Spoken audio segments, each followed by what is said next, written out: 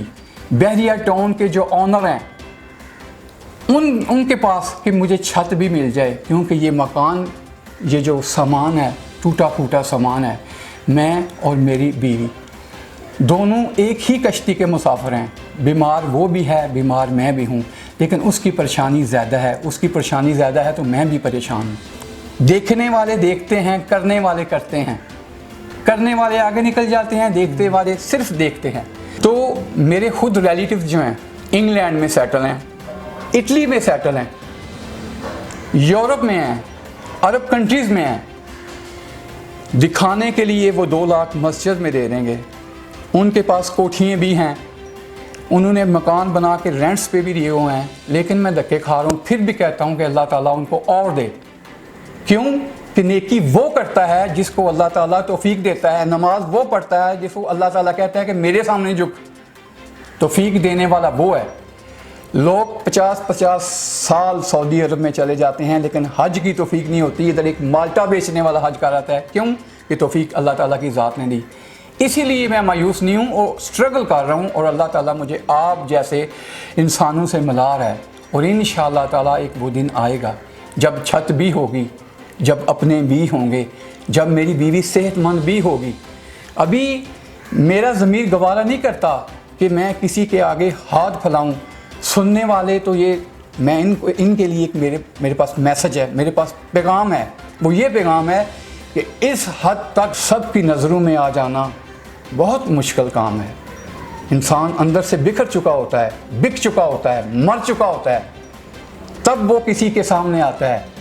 और जब वो सामने आता है तो वो तब आता है जब वो समंदर की गहराई में डूब रहा होता है और उसको एक तिनके के सहारे की ज़रूरत होती है, एक तिनके के सहारे की ज़रूरत होती है। और मैं भी वही तिनका ढूंढ रहा हूँ। इन सारे मसाइल से गुज़रने के बावजूद जो मेरे माइंड ने ये कहा है, मैंने आपको बोला है कि अल्लाह ताला के बाद अब मैं अपना मसला, अपनी टेंशन, अपनी परेशानियाँ आवाम के सामने रखना चाहता हूँ।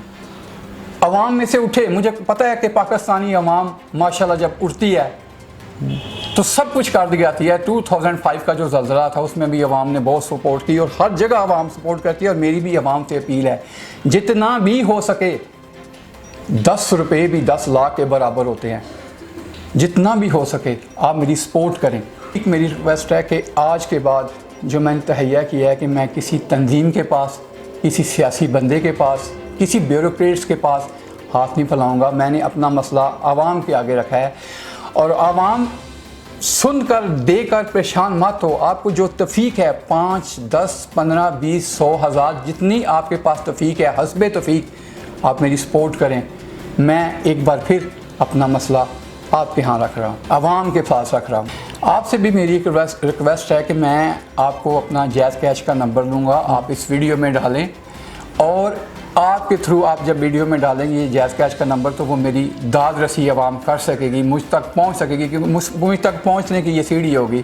और ये आप लोगों का बहुत शुक्रिया होगा कि आप मेरे इस वीडियो में आप जैज़ कैश का नंबर ऐड कर दें। जी तो नाज़रीन, ये तो हमारे साथ मौजूद अब्दुल रफ़ाक, जिनने अपनी सारी कहानी जो है वो आवाम के सामने रख दिया है। और इनका मानना ये है, उनका कहना यह है कि अब मैं किसी सियासी, समाजी या फिर कारोबारी शख्सियत के पास बिल्कुल नहीं जाऊँगा। अल्लाह के बाद जो मैं अपना मसला वो आवाम के आगे रख रहा हूँ। इसी के साथ अपने मेज़बान रऊफ़ खालिद को दें इजाज़त। जहानब शीदा न्यूज़, गुजरात।